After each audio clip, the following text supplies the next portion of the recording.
everyone. This is my first video of me doing background voice. So basically here I'm showing मैंने नए नए pajamas खरीदे हैं for winters. They are really very soft and I have one t-shirt which I bought with it matching. And ये full sleeves की थी तो मेरे लिए फुल स्लीव्स मिलना बहुत बड़ी बात है. So I was very happy with my dress. And after that I love reading books. तो मैंने सोचा कि मैं थोड़ी देर के लिए बुक पढ़ लेती हूँ, इसके बाद मैं पढ़ाई करूँगी. So right now I am reading book the thousand splendid suns by Khaled Hosseini. I am sorry if I am pronouncing names wrong. And right now I am at chapter 36. 이상하고 아름다운 느낌이 좋아 걱정되고 보고 싶은 I have completed only 35 chapters till now and I'm in mid of the 36th chapter, and my reviews on this book is that it's quite sad book because there's a part 1, there's a part 2 and there's a part 3. Part 1 is of a Maryam character, part 2 is of Lala character, and part 3 is when they both are together. And I really love how the author has depicted each and every emotions and even the locations in Afghanistan. And I would say that one who feels too much could just bawl out their eyes when they read this book, because it's about Maryam is 33 years old when she met Lela when she was just 13, 14, and she lost her parents, her lover, everything. She has lost even her home. And Maryam is someone who never had anything from the starting.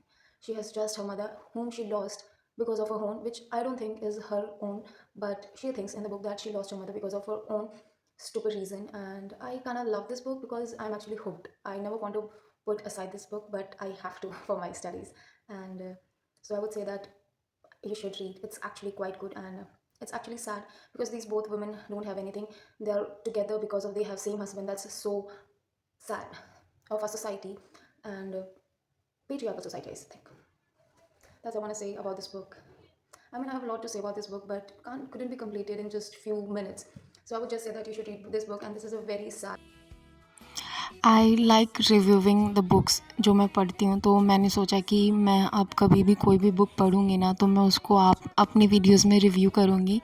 If you don't like you can tell me, I would not do the review. And आप ये भी बता सकते हो कि आप लोगों को हिंदी में चाहिए या फिर इंग्लिश में. एंड फिर उसके बाद अब मैं केमिस्ट्री के प्रैक्टिकल बना रही हूँ. मैंने अपने क्लासेस एंड प्रैक्टिकल्स अक्टूबर में ही स्टार्ट किए थे, like in the end of सितंबर. तो मैं ओवरऑल अपनी क्लासेस से बहुत ज़्यादा पीछे थी. ज़्यादा तो नहीं, मतलब 1-2 प्रैक्टिकल्स में पीछे थी. तो यहाँ पे मेरे पास जेन्युइनली बहुत ज़्यादा काम था and genuinely I am very stressed because हमारी मैम ने कहा था कि हमें ना एक साथ प्रैक्टिकल्स चेक करवाने, लाइक एक कंप्लीट हुई फिर उसके बाद चेक करवानी, और अभी मेरे पास 3 प्रैक्टिकल्स चेक करवाने के लिए. सो आई एम स्ट्रेस्ड कि मैम एक साथ करेंगी या नहीं. बट अब तो मेरी फ़ाइल्स चेक हो चुकी हैं. So I am very happy to tell you कि मेरी कंप्लीट फ़ाइल चेक हो चुकी हैं. एंड मैम ने कुछ भी नहीं कहा, बस थोड़ा सा वाइवा लिया था विच आई गेव, और मैम ने फिर मेरी फ़ाइल्स चेक कर दी थी. अब बस मैं प्रैक्टिकल बनाऊंगी और शाम हो चुकी है वैसे तो, इसलिए मैंने येलो लाइटिंग ऑन रख रखी कमरे की. काम करने के बाद फिर मैं खाना खाऊंगी and then I will go to sleep.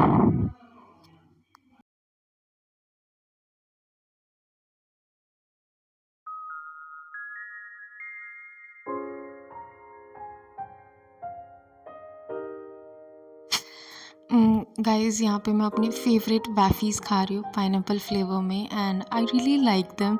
मुझे ना चॉकलेट्स लाइक कैरमलाइज्ड से वेफ़ीज़ ज़्यादा पसंद है.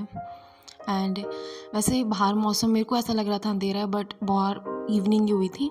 तो ये इतना सुंदर व्यू है तो मैंने सोचा मैं आप लोगों को दिखा देती हूँ. और यहाँ पे ये स्ट्रीट डॉग है, बट ये मोस्टली हमारे घर के आगे ही रहता है.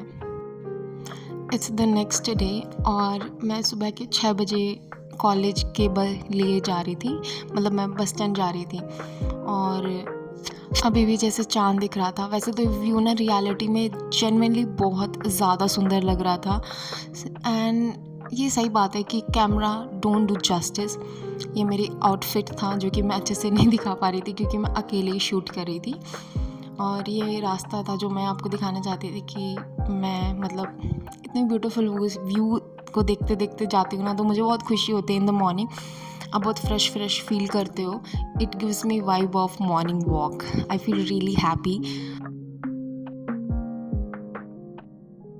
फाइनली 2 घंटे के बाद मैं कॉलेज पहुंच गई हूँ। अभी 9 बज चुके हैं और बेसिकली आज मैं सिर्फ असाइनमेंट सबमिट करवाने आई हूँ, क्योंकि अभी हमारा सिलेबस कंप्लीट हो चुका है।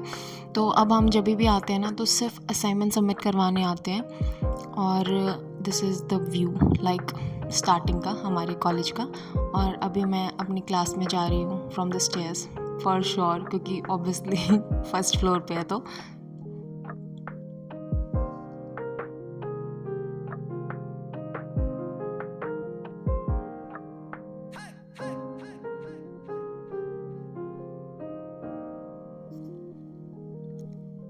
मेजरली हम थोड़ा दूर से आते हैं ना, तो हम सुबह जल्दी ही आ जाते हैं और उस टाइम पे हॉल ना वैसे खाली ही रहता है। और मेरी क्लास में भी बेयरली 1 या 2 ही स्टूडेंट रहते हैं। मैं गर्ल्स कॉलेज में पढ़ती हूँ, ये मेरी क्लास है।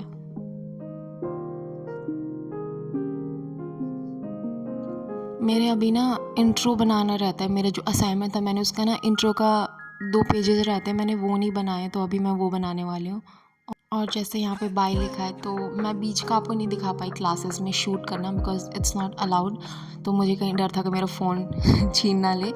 तो अभी मैं बस जा रही हूँ घर। और आई थिंक मैं 12 बजे के बाद हमारी छुट्टी हुई थी, तो खाना वाना खा के फिर मैं जा रही हूँ। और यहाँ पे मैं दोबारा बस के लिए रुकी हुई हूँ। And I like the view जो नीचे नीचे था, तो मैंने सोचा मैं इसको शूट कर लेती हूँ। This gives very fall vibe and I really love fall season.